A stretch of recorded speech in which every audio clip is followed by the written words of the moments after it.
ਬਦਲਾਅ ਦੀ ਲਹਿਰ ਚੱਲ ਪਈ ਹੈ। ਪੰਜਾਬ ਨਸ਼ਿਆਂ ਦੇ ਖਿਲਾਫ ਜਾਗ ਉੱਠਿਆ ਹੈ। ਦਹਾਕਿਆਂ ਬਾਅਦ ਕੋਈ ਸਰਕਾਰ ਨਸ਼ਿਆਂ ਦੇ ਖਿਲਾਫ ਪੂਰੀ ਤਾਕਤ ਨਾਲ ਲੜ ਰਹੀ ਹੈ, ਪਰ ਕੋਈ ਵੀ ਸਮਾਜਿਕ ਲੜਾਈ ਸਰਕਾਰ ਇਕੱਲੀ ਨਹੀਂ ਜਿੱਤ ਸਕਦੀ।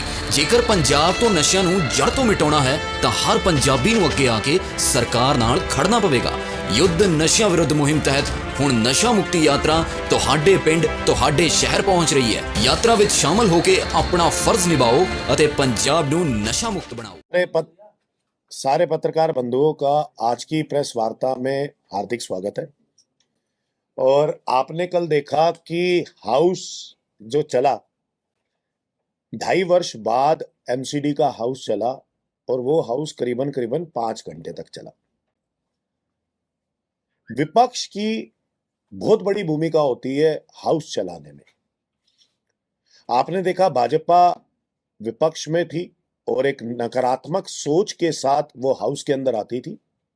आते ही वो खड़े हो जाते थे, प्रोटेस्ट करने लगते थे, धरना करने लगते थे, अपने कोई काली प्ले कार्ड्स निकाला करते थे जिसका दिल्ली की जनता से कोई लेना देना नहीं होता था, और फिर हाउस को एडजर्न करा देते थे और बार बार ऐसा करते थे ताकि उस दिन हाउस चल ही ना पाए। दूसरा, आपने कई बारी देखा कि हमारी महापौर, लेडी महापौर की कुर्सी तक को इन्होंने खींच के तोड़ा। माइक तो तोड़ने के उदाहरण बहुत सारे हैं कि इन्होंने काफी बारी एमसीडी के अंदर, सदन के अंदर खूब सारे माइक भी तोड़े ताकि सदन ना चल पाए।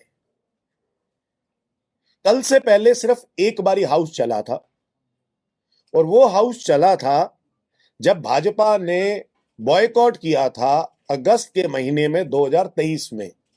तब भाजपा नहीं आई थी और आम आदमी पार्टी बैठी थी, कांग्रेस बैठी थी, और उस दिन भी काउंसलर्स ने दिल्ली के रेजिडेंट्स की बात, अपने क्षेत्र की बात वहां पर करी थी।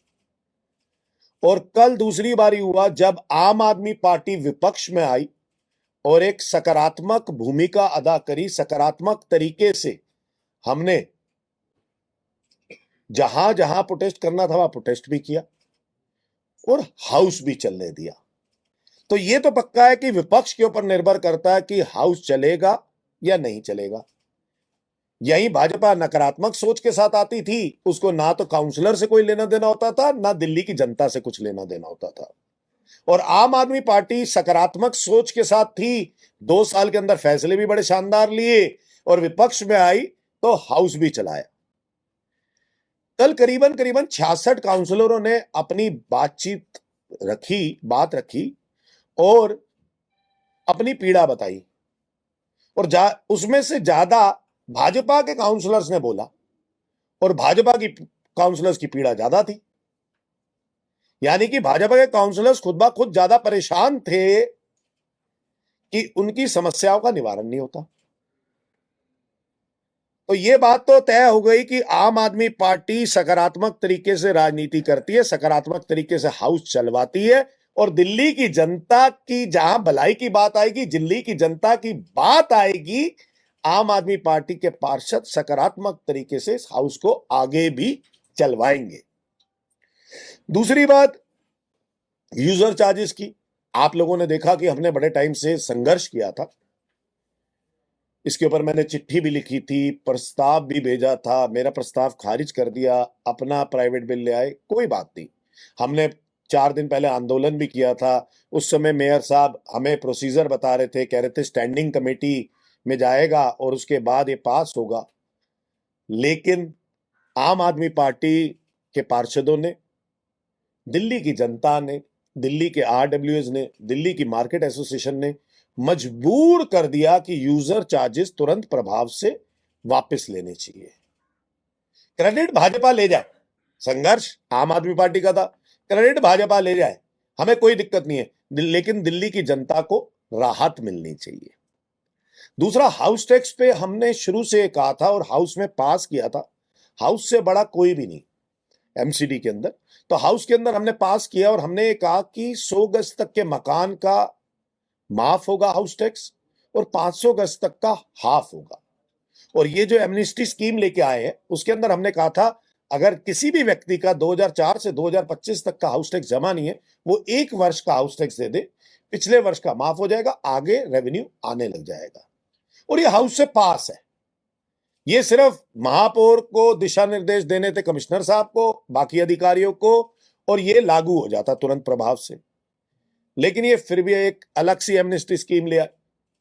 दिल्ली की जनता का भला हो सकता था इसके अंदर, दिल्ली की जनता को बहुत फायदा होता और एमसीडी के भी रेवेन्यू काफी बढ़ जाता, आगे आने वाले सालों में रेवेन्यू बढ़ जाता। लेकिन इन्होंने फिर भी हमारी स्कीम लागू नहीं करी, क्योंकि वो आम आदमी पार्टी की स्कीम थी। अभी भी लागू कर दें, खुद क्रेडिट ले ले, हमें उसमें भी कोई दिक्कत नहीं है। ये रही बात कल की। आज मैं आपको एक चीज दिखाना चाहता हूं। मैंने एक पत्र लिखा है महापौर को, बड़ा महत्वपूर्ण पत्र है। जैसे कि आपको पता है, कि सारे लोगों को पता है, आप पत्रकार बंधुओं को, कि राजा इकबाल जी महापौर बन गए 25 अप्रैल को। लेकिन राजा इकबाल जी महापौर होने के साथ साथ अपने जोन से, जैसे कि स्टैंडिंग कमेटी मेंबर भी है, 12 जोनों से स्टैंडिंग कमेटी के मेंबर आते हैं, 6 हाउस से आते हैं, 18 लोग स्टैंडिंग कमेटी को कंप्राइज करते हैं, 18 मेंबर्स, और फिर एक स्टैंडिंग कमेटी का चेयरमैन चुना जाता है, डिप्टी चेयरमैन चुना जाता है। हाल फिलहाल में नोटिफिकेशन हुई है कि हाउस मतलब जोन्स के चेयरमैन डिप्टी चेयरमैन के चुनाव है, साथ में 2 जोनों के स्टैंडिंग कमेटी मेंबर के चुनाव है। वो 2 जोन है, सिटी एसपी जोन, जहां से कि हमारे ही पार्षद थे, वो विधायक बन गए, तो उनकी जगह खाली हो गई, उन्होंने इस्तीफा दे दिया, तो अब दोबारा से स्टैंडिंग कमेटी मेंबर का चुनाव होगा। दूसरा है साउथ जोन, जहां से फिर से हमारे पार्षद थे, वो स्टैंडिंग कमेटी मेंबर थे, उन्होंने इस्तीफा दे दिया, अब उनका चुनाव दोबारा होगा उस जोन के अंदर। लेकिन राजा इकबाल जी अपने सिविल लाइन जोन से खुद स्टैंडिंग कमेटी मेंबर है, और इतिहास में कभी ऐसा नहीं हुआ कि महापौर स्टैंडिंग कमेटी की मीटिंग में आए। वहां पे स्टैंडिंग कमेटी चेयरमैन भी चुना जाएगा, स्टैंडिंग कमेटी चेयरमैन ऊपर बैठेगा, और ऐसा कभी नहीं हुआ कि महापौर सर्वो सर्वा होते हैं, एमसीडी के अंदर सुप्रीम होते हैं, तो महापौर मेंबर्स के साथ नीचे बैठेंगे और स्टैंडिंग कमेटी चेयरमैन ऊपर बैठेगा।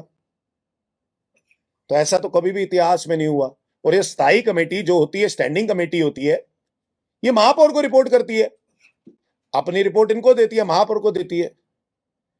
तो महापौर को तो नैतिकता के आधार पर पहले दिन ही, जैसे ही वो महापौर बने, तो उनको अपनी स्टैंडिंग कमेटी के मेंबर से इस्तीफा दे देना चाहिए था। क्योंकि ये तो मुझे लगता है कि एमसीडी के अंदर कहीं भी मॉरल ग्राउंड्स पे सही नहीं कि स्टैंडिंग कमेटी चेयरमैन ऊपर बैठेगा, महापौर मेंबर्स के साथ नीचे बैठेगा। लेकिन अभी भी जब मुझे लगा कि नोटिफिकेशन आएगी, जोन्स की नोटिफिकेशन आएगी, तो सिविल लाइन जोन से भी राजा इकबाल जी इस्तीफा दे देंगे स्टैंडिंग कमेटी मेंबर से, और वहां भी चुनाव होगा। लेकिन उन्होंने अभी तक इस्तीफा नहीं दिया, और उसकी नोटिफिकेशन भी जारी नहीं हुई, जबकि बाकी सारे जोन्स की नोटिफिकेशन जारी हो गई, और 27 तारीख तक नॉमिनेशन है, 27 को नॉमिनेशन भी है। तो मैं तो राजा इकबाल जी से पुरजोर तरीके से कहना चाहूंगा कि नैतिकता के आधार पर आपको अभी, आप महापौर है, स्टैंडिंग कमेटी से इस्तीफा देना चाहिए, और आपको दिल्ली की जनता के आगे खेद प्रकट करना चाहिए कि आपने पता नहीं किस लालच के पीछे आप आज भी स्टैंडिंग कमेटी के मेंबर बनकर बैठे। बहुत बहुत धन्यवाद, बहुत बहुत शुक्रिया। अंकुर जी, आपने कहा कि कल घंटों जो है हाउस चलता रहा, सदन चलता रहा, इसमें आपने कहा कि सबसे ज्यादा जो सवाल जवाब करने वाले थे, जो अपनी परेशानियां बता रहे थे, वो भाजपा के थे। लेकिन ये भी देखा गया कि सदन के बीच ही बहुत सारे आम आदमी पार्टी के पार्षद जो हैं वो चले गए। तो क्या माना जाए कि जो आम आदमी पार्टी के पार्षद हैं उनके क्षेत्र में कोई समस्या नहीं है? देखिए, कल सदन 5.5 घंटे पहली बार चला। सिर्फ आम आदमी पार्टी के पार्षद नहीं गए बीच में, भाजपा के पार्षद भी चले गए थे, और मुझे तो लगता है कि आखिरी में कोरम तक भी नहीं था। मैं आखिरी तक बैठा रहा, और मैं आखिरी व्यक्ति था जो हाउस के अंदर से निकल के आया। आम आदमी पार्टी के पार्षदों ने भी अपनी आवाज उठाई, और भाजपा के पार्षदों ने भी अपनी आवाज उठाई। लेकिन जो इतने बड़े बड़े दिखावे करते हैं, ये मेगा सफाई अभियान, उसकी जो रेखा गुप्ता जी ने मेगा सफाई अभियान चलाया, इन्होंने राजा इकबाल जी ने मेगा सफाई अभियान चलाया, उसकी तो धजिया इन्हीं के पार्षद उड़ा गए।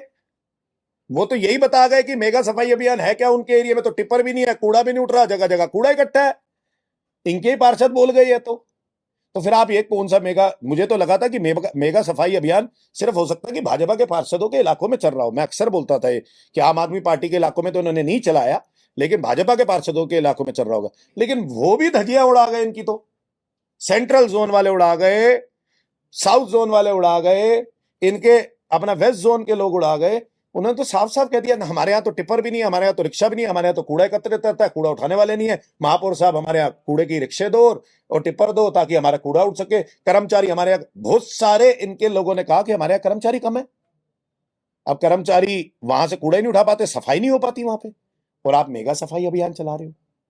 तो ये तो भाजपा, देखो विपक्ष इस बारी सकारात्मक भूमिका अदा करने के लिए तैयार है, और विपक्ष पूरी पोल खोल करेगी इस बारी भाजपा की कि कैसे किस हिसाब से ये सिर्फ सत्ता के लोभ में सत्ता चलाते हैं और इनको काम से कोई मतलब नहीं।